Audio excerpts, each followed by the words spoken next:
अस्सलाम वालेकुम। उम्मीद करता हूँ कि आप लोग खैरियत से होंगे। आज की वीडियो का टॉपिक है यूएसए का वीज़ा होने के बाद फिर भी कनाडा की रिफ्यूज़ल आपकी क्यों आती है? कैन प्लस कैटेगरी में refusals 1 time, 2 time, multiple times किन बेसिस पे आती है और अपना केस कैसे डिस्टर्ब करते हैं? जब आपके पास एक अच्छी कंट्री का वीज़ा होता है, रिस्क असेसमेंट कम होती है, फिर भी आप रिफ्यूज़ल ले लेते हैं।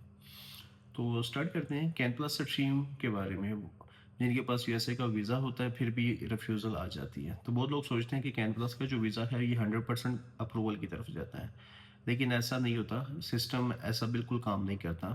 ऑफिसर स्टिल आपकी प्रोफाइल पे वर्किंग करता है, आपके टाइज, आपके फंड्स और आपके पर्पस पे फोकस किया जाता है। जस्ट एक कैन प्लस या यूएसए के वीज़ा के होने से कैनेडा कभी भी आपको वीज़ा की अप्रूवल नहीं देता, फिर भी आपकी एलिजिबिलिटी को वेरीफाई किया जाता है। कैन प्लस स्ट्रीम एक फास्ट ट्रैक प्रोसेस ज़रूर है उन एप्लीकेंट्स के लिए जिन्होंने पिछले 10 साल में कनाडा का वीज़ा लिया हो या यूएसए का वीज़ा उनके पास वैलिड हो, तो वो कैन प्लस कैटेगरी यूज़ कर सकते हैं। इसमें कुछ डॉक्यूमेंटेशन ऑप्शनल होते हैं और ऑप्शनल डॉक्यूमेंटेशन में लाइक बैंक स्टेटमेंट ऑफिसर आपसे डिमांड नहीं करता, ये यूएसए का बेनिफिट आपको मिलता है। लेकिन ऑफिसर का माइंडसेट सेम ही रहता है, जस्ट बैंक स्टेटमेंट की रिलैक्सेशन है। उन्हें प्रूफ चाहिए होता है कि आपका पर्पस क्या है, आपकी फाइनेंशियल्स कैसी हैं, सोर्स ऑफ इनकम कैसा है, आपकी कंट्री के साथ आपकी टाइज कैसी हैं या कंट्री ऑफ रेजिडेंस के साथ आपकी टाइज कैसी हैं। तो ऑफिसर फिर भी इन चीज़ों पे वर्किंग करता है। तो अक्सर रिफ्यूज़ल क्यों आता है यूएसए का वीज़ा होने के बाद? क्योंकि आप थोड़े से ओवर कॉन्फिडेंट होते हैं। आप में ये चीज़ आती है कि यूएसए ने दिया तो कनाडा क्यों नहीं देगा? वो भी डेफ़िनेटली देगा।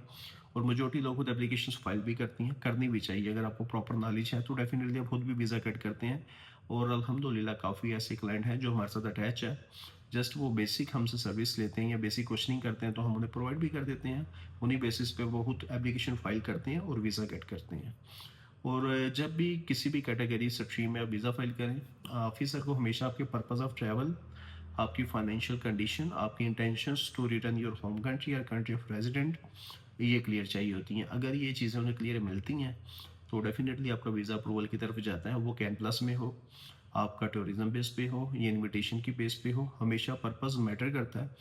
जब तक आपका पर्पस ऑफिसर को कन्विंस नहीं करेगा, ऑफिसर आपको वीज़ा देगा ही नहीं। और पर्पस कंफर्म शनोक के थ्रू ही किया जाता है। शनोक आपके सारे डॉक्यूमेंटेशन की एलिजिबिलिटी को रिव्यू करता है।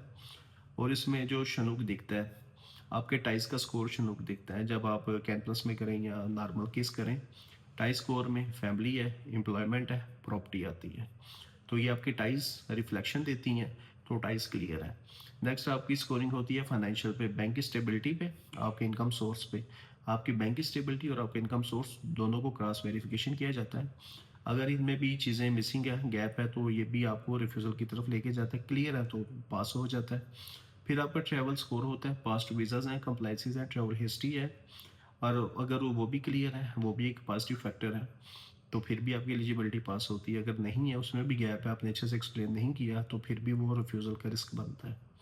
और पर्पज़ आपका जो पर्पज़ ऑफ ट्रैवल है वो मैच होना चाहिए।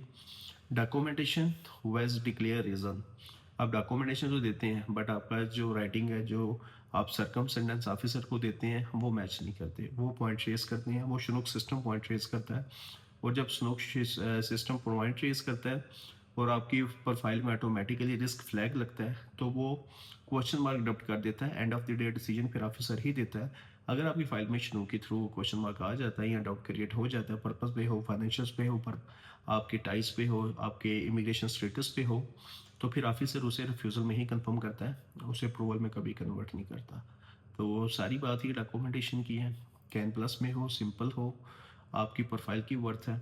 इनविटेशन की भी इतनी वर्थ नहीं है। कैन प्लस की भी एक पॉजिटिविटी है, मैंडेटरी नहीं है।